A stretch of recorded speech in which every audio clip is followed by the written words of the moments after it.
Welcome, welcome.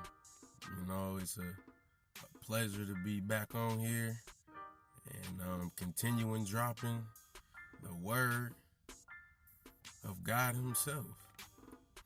Now, I was in prayer, and in order to get revelation and truth, you have to spend time in and with God.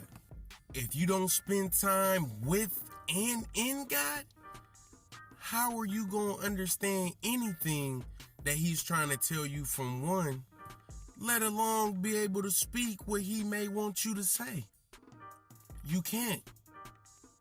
It's not possible. So after God dropped that information, that knowledge to me, I'm like, okay, God, but how do I go about spending time not only with, but in you?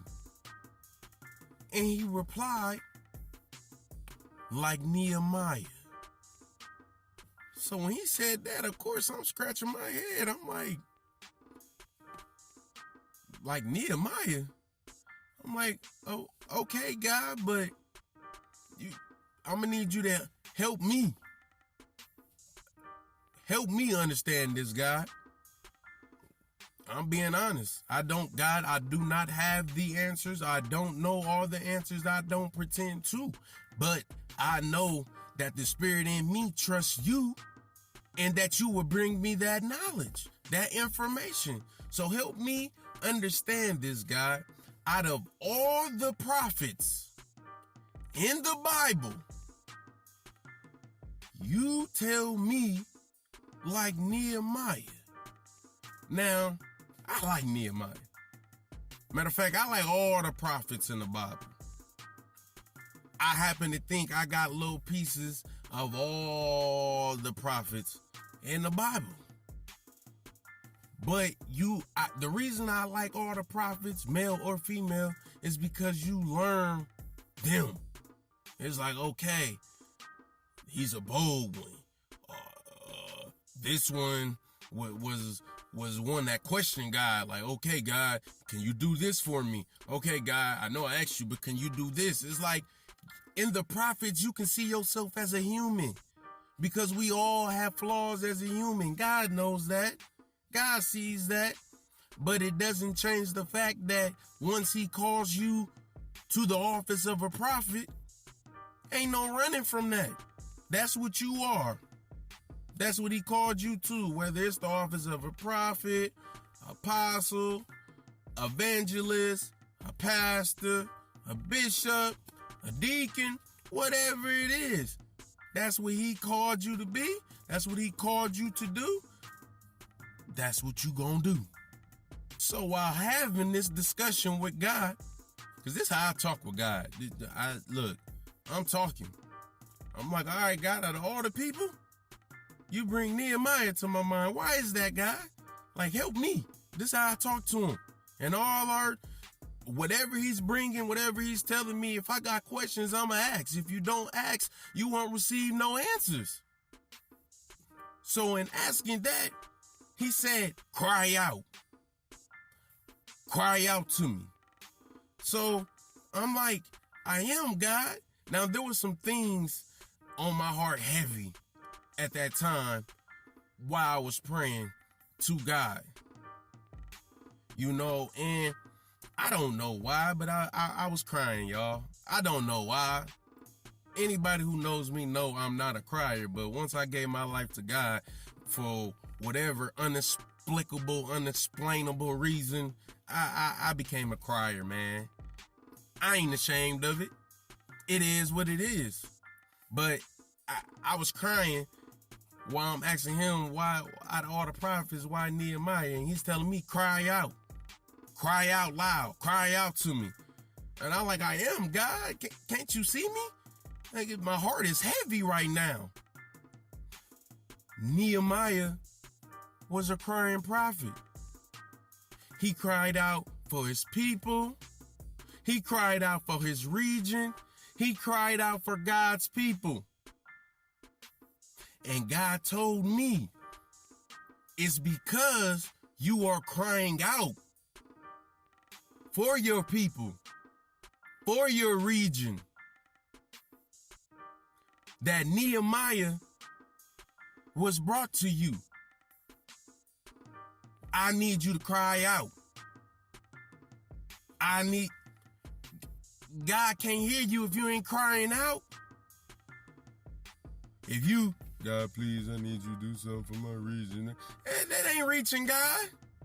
But when God look down and he see you crying out, he see them tears, he see your heart, he like, oh, whoop, let me turn my head.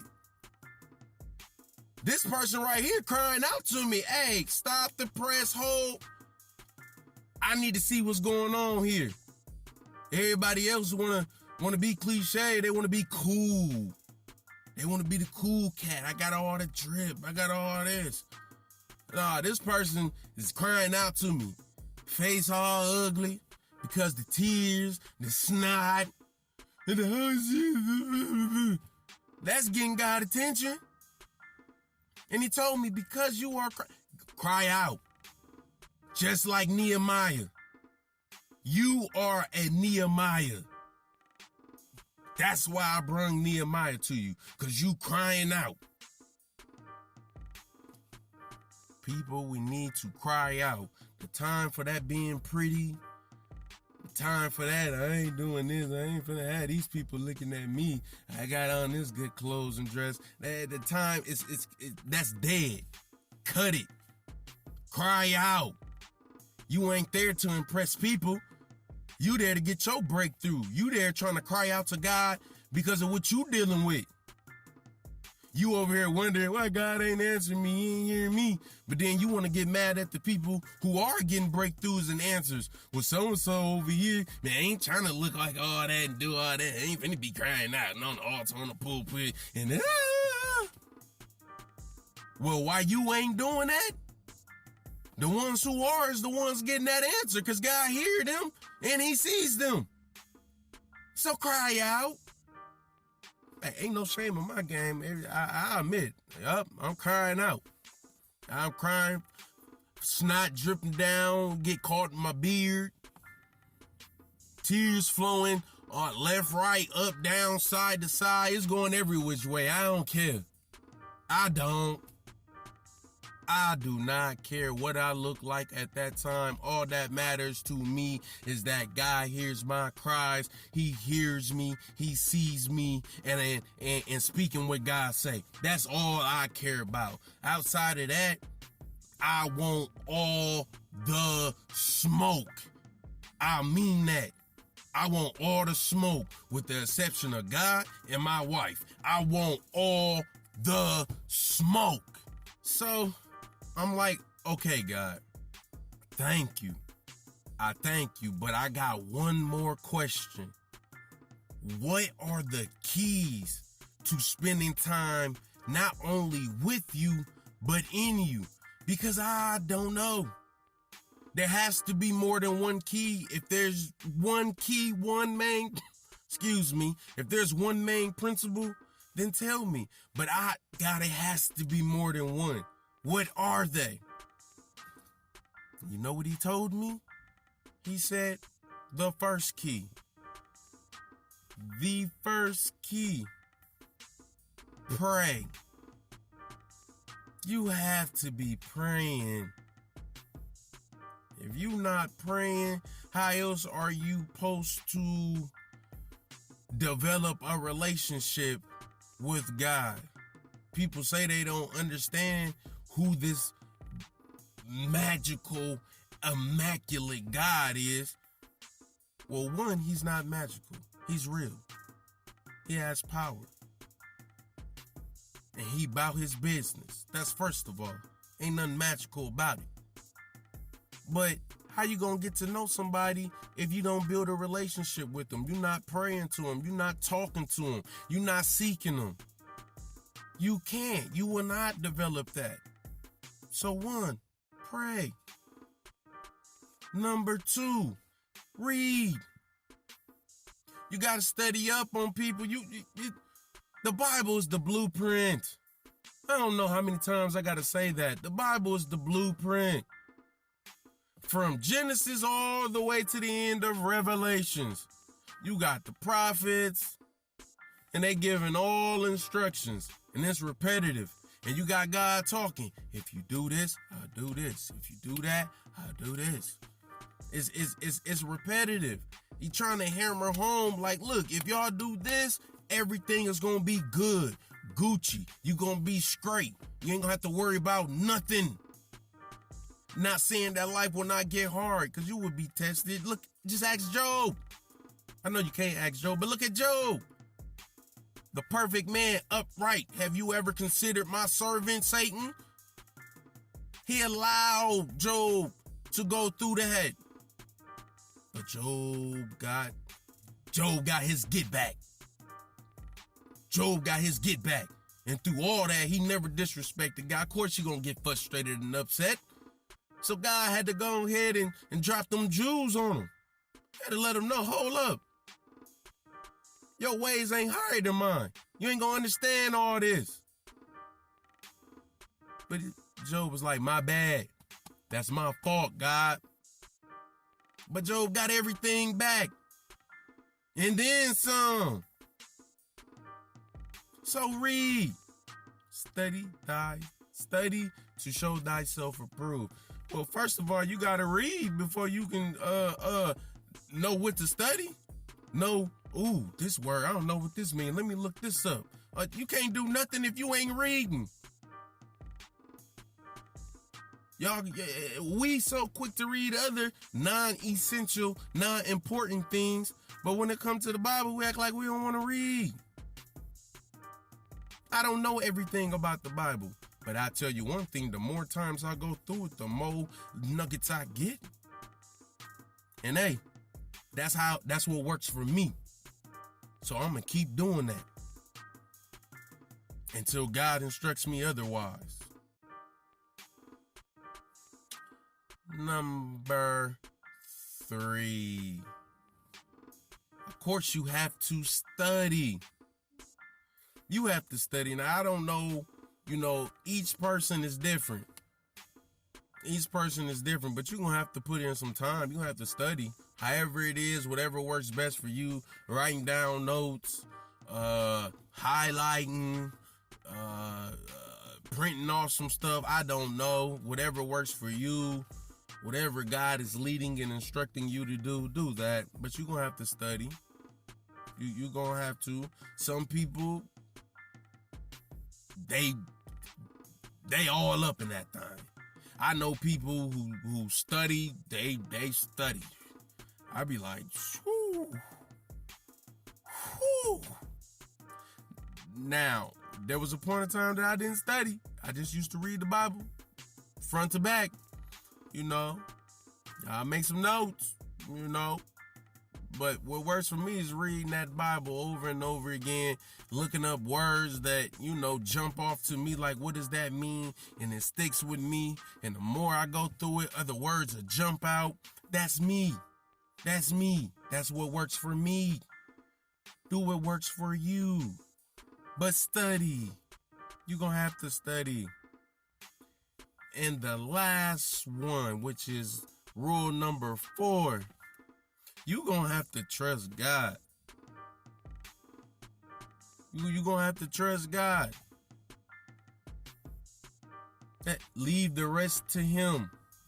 God wants us. He's trying to get us to trust Him. At the end of the day, this is a trust thing. And I get it. People be like, how can you trust and believe in somebody who you can't see? Well, I once was like y'all. But when I tried God out for myself and saw for my own eyes, there wasn't no turning back. But first you got to take that leap, and you got to have a little trust. The faith of a mustard seed. And the mustard seed is small, but when it grows, it grows. But you just have a little faith, just a little bit. What else you got to lose? You done tried everything your way, and you still, boy, you under the prison. What you got to lose? Give him a try. What you got to lose? Everybody, we as people are so quick to prove people wrong. They way ain't the best. I'm gonna prove them wrong. So go ahead. If you need to try to prove God wrong, go ahead. Just know you gonna fail.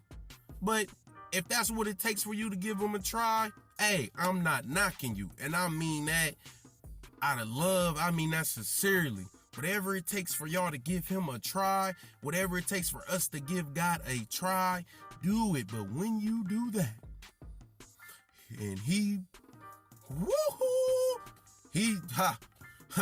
gonna show up like a superhero. Dun, dun, dun, dun, gonna show up like a superhero. And when you experience it for yourself, you gonna know for yourself he real. And you ain't gonna have no choice but to be all in. It's like the Matrix. When I can't even think of her name, Trinity. She was like, Neo, you listen to me. You've been down that road. You know where it leads. She basically was telling him, look, you done did that. You done already did that. What you got to lose? Give us a try. Morpheus like, hey, you give us a try, I'll show you how deep the rabbit hole gets. Give God a try and he will blow your mind. He'll show you how real it gets. Those the 4 points that he gave me. Them the 4 points that I'ma roll with. Period, point blank. Exclamation mark. That's all I need to know. Once God tell me something, that's all I need to know. It's done. Stamp of approval. Can't nobody do nothing. Can't nobody tell me nothing else. That's not to say that I won't listen, but I'm like, look, ain't nobody trumping God. God gave me this blueprint. God gave me this layout. Until he tells me otherwise, that's it. Pray, read, study, trust me. So I come on here to tell y'all to trust God. Give him a try. Taste and see that he is good. Give him a try for yourself. He wants us to trust him. Once you get a taste of that and see God is the real deal, he keep it too trill. Boy, can't nobody tell you nothing. And that's in the humblest way. I say this humbly. But hey, I know what God has told me. I know what God has called me to do. I know what God has called me to be. And I would be less than a man to do what he is instructing me to do. Hey, I love all of you. As my wife would say, with the love of God. As I say, until next time, you know the drill.